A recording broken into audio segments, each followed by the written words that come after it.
Let me get straight to the point. This is a rally simulation like we've been dreaming of. The driving in this game on loose surfaces, on tarmac, on sopping wet paths, or dusty leaf-covered back roads, it is absolutely wonderful. But for as wonderful as that is, it won't be very long until you're reminded that Assetto Corsa Rally is releasing in early access. And while what it has is absolutely fantastic, it's a limited experience, a painfully limited experience.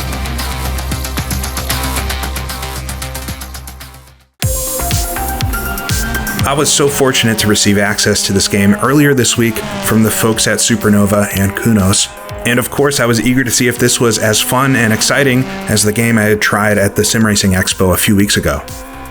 I do a ton of sim rally, most of it in Richard Burns Rally with rally sim fans, driving all kinds of historic cars, and the thought of a big-time sim developer going all in on making a modern, first-class rally game got me, and I think quite a lot of us, excited.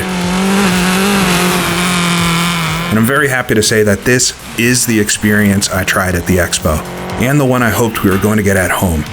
So I've gotten to spend the last few days exploring this exciting new game and doing far too much driving while I really should be preparing for the next round of Sim Rally Masters. I've tried to cram in a lot here. In this video I want to talk about why I'm very excited about this title, about the handling, the different systems and modes, about the cars, about the stages, and maybe I'll talk a little bit about the performance on Unreal 5 as well, the graphics and the sounds, and then in the middle I'll try to throw this fantastic 037 down a gravel stage to break it all up with some raw gameplay.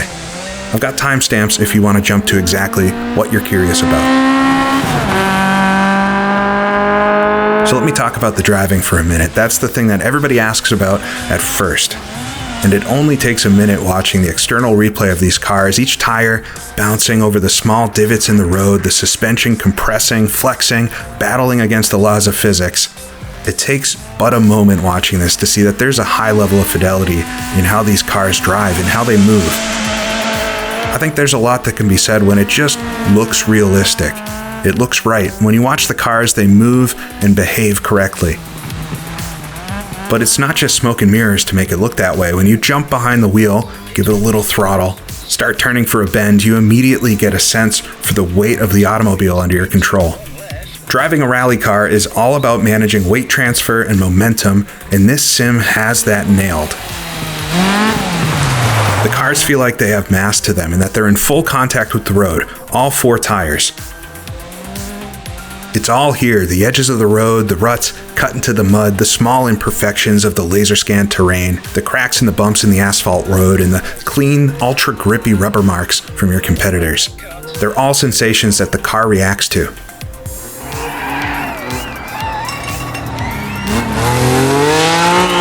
Now, depending on your sim rally experience in the past, the cars in AC Rally might accelerate a bit more slowly or sloppily than you're used to, especially on gravel or in the mud. It takes a lot of work to get going. But then you'll be rushing along quite happily, and maybe the road starts to descend down a hill and you get that sinking feeling. All the RBR diehards know what I'm talking about. You jump for the brake pedal and you wish you could pull it back. The tires fully locked, skipping across the surface, life flashing before your eyes as you cook it a little bit too hard into that one.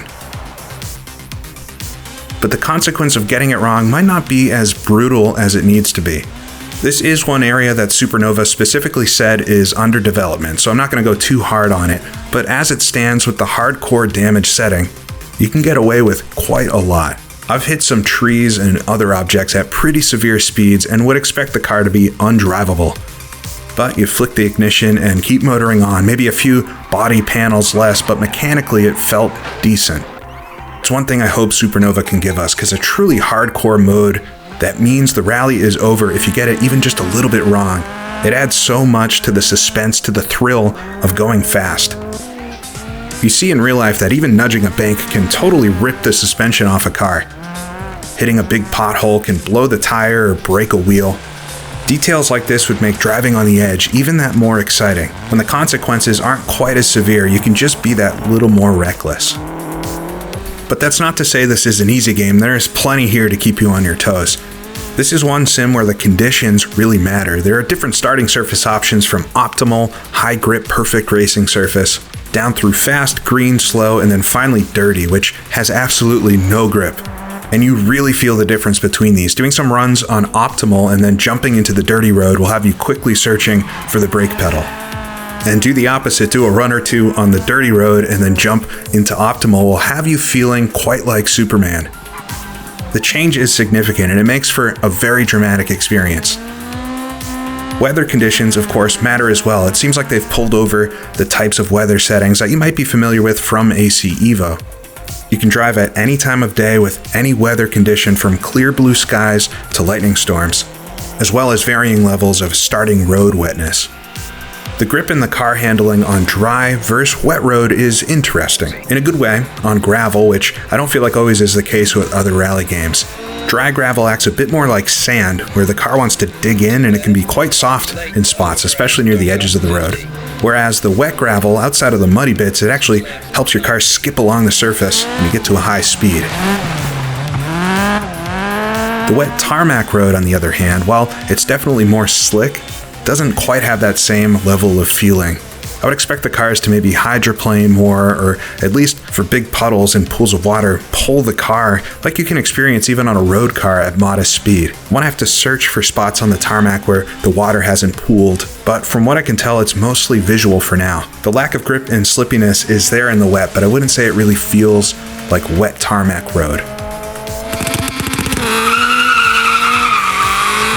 When I talked to the devs at the Sim Racing Expo, they spoke a lot about stage degradation, and it goes worth mentioning everything I'm getting to try here is in pre-early access, I guess I'll call it. So all of this might change, but at least for the time being, I didn't personally notice much of a difference between being first on the road or last out of 16 cars. So hopefully more on that is to come. Now I'm running this on my Club Sport DD wheelbase.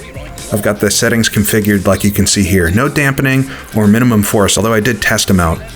I've found the force feedback and feeling to be really great at speed. The weight transfer and suspension deflection come through exactly like I would expect. I mentioned this when I got a first look at the sim, but I'm able to use a lot of the same feeling and reactions that I use when I'm doing RBR directly in this sim. It feels very natural to jump on over. But there is a general smoothness to it, especially at slow speeds. There's not a lot of vibrations or rumbling in the wheel, which definitely took a little bit of getting used to. To me, it feels like they've maybe gone for a slightly more realistic approach to forces that actually go through a steering wheel. They've got less of those game-style ones that we might feel in some other rally games like Dirt Rally or EAWRC. It took a little bit to get used to at first, but I do enjoy the feeling. And the biggest test for me is that I feel in control of the car at all times. If I mess up a corner or run wide or brake a bit too late, it's because of how I was driving. The force feedback and physics are not to blame there. This is an impressively communicated experience, and it's all wrapped up in a bare-bones hardcore sim with touches of care and style. I've said it before, but this reminds me so much of Dirt Rally 1. It's a somewhat minimalist experience, but it's a game that wants to teach you. Supernova have included an impressive amount of written material about rally, the rules, the format, wait for it, the history. Couple this with the presentation, your car sitting on the edge of a gravel stage or in the service park. You can enter a free cam type mode and give it a look. Open the doors, flick on the lights. It's a Gran Turismo-esque cafe experience. And when you do jump into a stage, you get to turn the car on, set the lights, and drive up to the start control. And of course, once you finish the stage, you get to cool down and coast to the finishing control marshals. This is the kind of game where I want to go flat out and wrestle a Group B beast through the mud, and then sit and watch cinematic perspectives of the beautiful machine while reading some history about it and sipping a coffee. Even in its early state, it's quite lovely. The UI touches, the information, the education and history to teach and explain so that we can all leave with a little more knowledge. For the rally diehards, the basic info in this sport might be redundant, but we'd all be remiss to say that it wouldn't be helpful to many. The sim racing world is already quite niche, and rally sims are even smaller. The more accessible and educational Supernova can make the experience, the better in my book. I only hope that this section becomes more interactive, or some of the information can be worked into basic driving tutorials for new players or something like that. So what is here is an incredibly competent rally game for what it is, but what it is unfortunately such a bite-sized morsel. This is yet another early access game which is going to leave us all staring at a roadmap sooner or later. The early access launches with an extremely limited number of both cars and stages. The cars, all 10 of the machines which you get to drive, is the thing that bothers me the least. I know there'll be plenty of folks out there begging for really name any rally car in the last 60 years, but in my opinion, as a historic racing nerd, Supernova has included some fine specimens which fill all the gaps that I want. You've got an early Group 2 machine from the 1960s with the Mini, onwards to a Fiat 124 to cover that early 70s era. I hadn't really seen one of these in a sim before. And talk about another rare beauty, a wonderful Alfa GTA 1300. That's where things really get moving.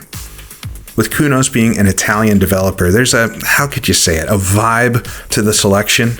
It's a lot of Italian machines with a few others slipped in here and there. The Fiat 131 Abarth is the one we got to try at the Sim Racing Expo and is absolutely what I would recommend as a starting car for anyone who likes rear-wheeled machines. It's just an absolute blast, especially on the gravel. But for those that like the extreme, or if you want to become fast friends with a tree, they've of course pulled in the venerable Lancia Stratos and, dear God, the gorgeous 037 Group B Legend. I've driven this one a bit too much. It's the first game I've ever tried where it actually feels like driving a car.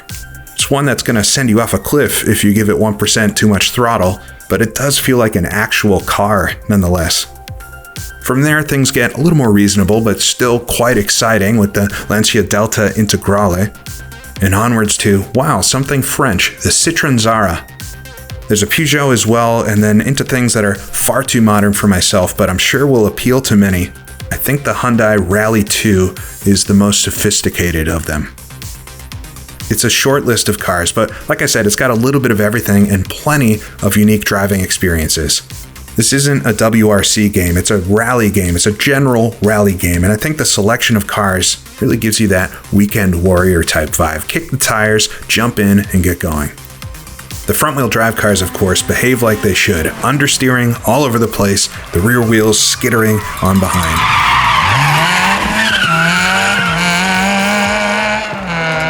The rear-wheel drive machines are an absolute pleasure to drive with a steady right foot. And then you move to the world of four-wheel drive and you wonder how they ever did it in another way. The cars, like I said, are absolutely not the problem with this game. And I'm sure there'll be more to come in the not too distant future. But as it is, there is a little something for everybody in the garage. The real problem is where we have, or really the lack of where we have, to drive these cars. In early access, this game features just 2 locations. The wonderful twisting asphalt roads in the forests of the French Alsace, and the classic gravel logging roads of Rally Wales. The locations in themselves are not the problem. These are 2 perfect places for rallying, and both are presented in stunning detail. One of Supernova or Kunos' party tricks with this is that the locations are actually laser scanned from real roads. And so these locations, I have no problem saying, are some of the most realistically presented roads you've ever seen in a rally game. They do such a great job at feeling like real places with the distant scenery and the little offshoot roads and junctions and things. It's something I've only ever felt on the really good community RBR stages. You feel like you're traveling somewhere and the road is moving up and down in a natural way, the cambers and the way it fits into the world. It's all perfect and very believable. It's something that helps make the driving feel even more grounded. But this accuracy, this detail, is the Achilles heel. Across these 2 locations, there are only a total of 35 unique kilometers, or about 22 miles of roads. It's just 2 stages, 2 stretches of road at each location. The French one has one 10-kilometer stage and another one that's 9.1, while Wales has a decent 11-kilometer stage and a second which is only 4.8.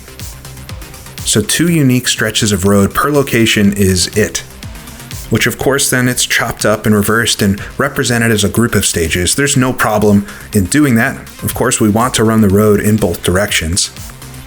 But packaged up, it's 18 stages in how it's presented in the game, which is a nice selection at first, but you'll be quickly seeing a lot of familiar surroundings. With just 22 miles of actual roads, it's really not very long until you start remembering sections and corners, and you can really start pushing and hot lapping them. In my short time playing this, I already feel like I know both locations reasonably well, and the driving style changes away from that kind of preservation, underdriving, really paying attention to the note style.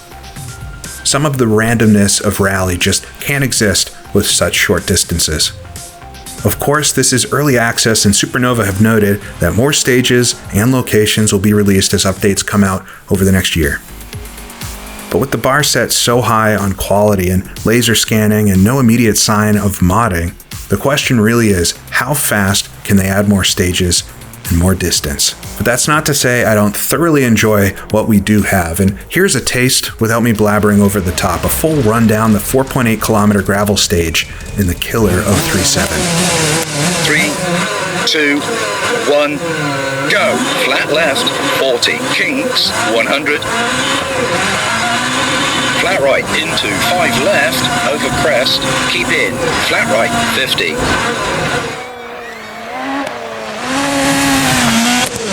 right, keep out, 150. 6 right, over crest, caution, 5 right. Brake, into 3 left, short, dip, 60. Kinks, 100. 5 right and flat left, 50.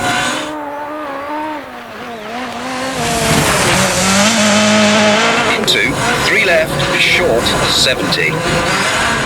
4 right, 40. 4 right, very long, over crest. Into 4 left, long, tightens 3, late. Caution, through gate. Into 2 right, short, cut. And 3 right, tightens late, small cut. And 5 left. Into 3 right, long. Left, don't cut. 40. Hairpin right, 40.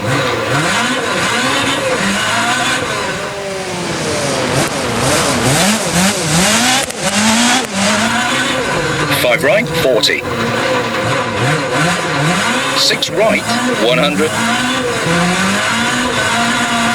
4 right, small cut, and 5 left. Junction, go left. Into 3 right, long, don't cut, late. 5 left, don't cut, and 5 right. Small cut, 80. 3 left, long, don't cut, keep in. Junction, go left. 3 left, don't cut, 40. 6 right, 100, over crest.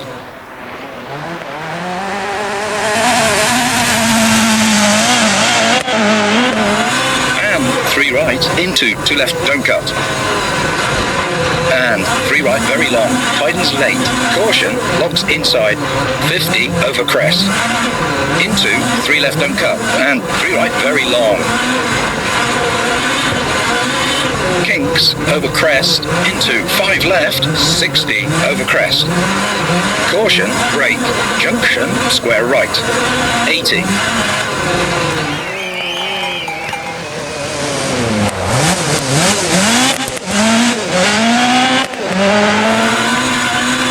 4 right, long, tightens, and 5 left, short, brake, into 2 right, very long, tightens late, and 3 left, opens, finish,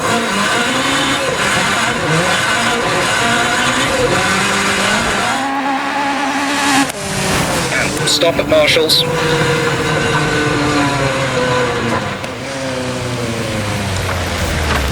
There are a few different driving modes in AC Rally.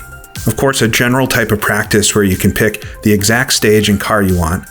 You can even disable the co-driver if you want to take things nice and easy and take in the scenery. This mode would be perfect for doing some kind of recce or working on your pace notes, but unfortunately the game doesn't feature a way to edit pace note calls yet, although Supernova did say they are looking into it. For what it's worth, I've found the default pace notes to be decent for now. They're a bit robotic at times.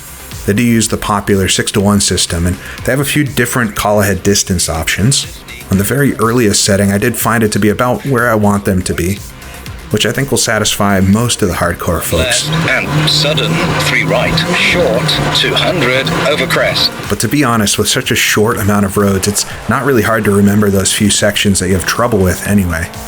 And the pace notes become a little more like a reminder than a way to visualize the road. The practice mode is also the perfect place to work on the car setup. And this is another place where you get those warm, fuzzy feelings about the fidelity of the simulation. All of the setup options you would expect are here depending on the car. They all use real-world units and adjustments. Not some kind of ambiguous slider type thing, but real hard numbers. It's not clear if we're going to be able to share setups, but my guess would be that it's something you can do. And I think will be where a lot of folks spend some time tweaking their favorite car to drive exactly how they want it to. And so then for competition. At the moment, there's a time trial mode which has leaderboards, so you can see how you stack up against others. But at this initial launch, there isn't any kind of synchronous or league-based multiplayer or clubs or any of that.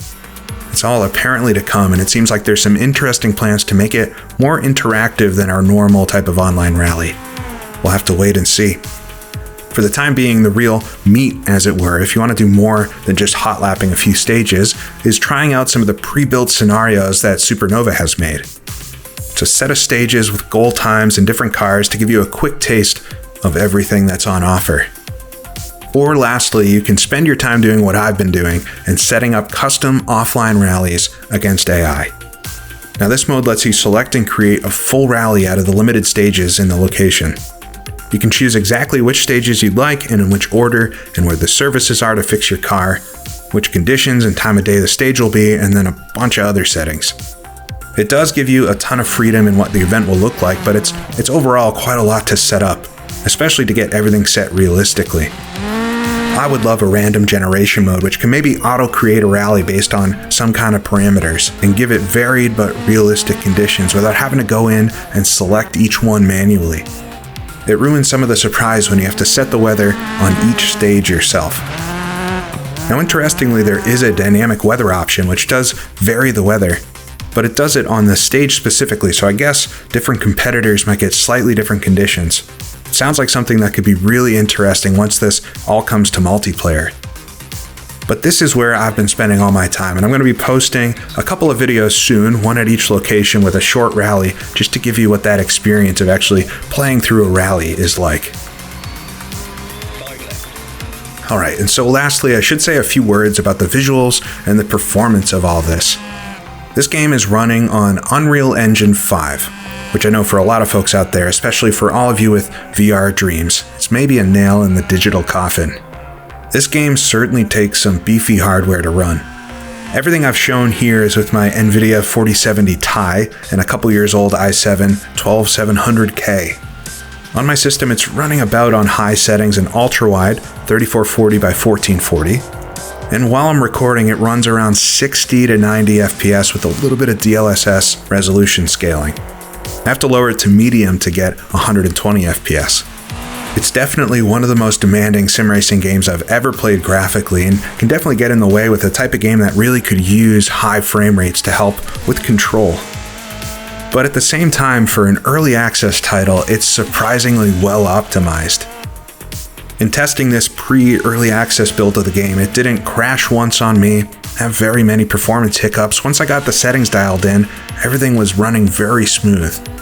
I haven't noticed any of the usual quirks with Unreal, like pop-in or ghosting very much while driving, although some of this does happen in replays, especially when the views change. The lighting and general look of this game, aided by the real-world laser-scanned locations, is really top-notch. And watching the mud and water kick up behind your car, leaving a nice trail from your tires, is super immersive and realistic looking. And one word on the sounds, although you can hear them and make that judgment for yourself. Caution, don't cut, keep in, 170, widens. But the soundscape of this game is so impressively detailed in my opinion. There's a nice mix of ambient and crowd effects as well, and all the small details, the sounds the car makes when the doors shut or the ignition turns on are great.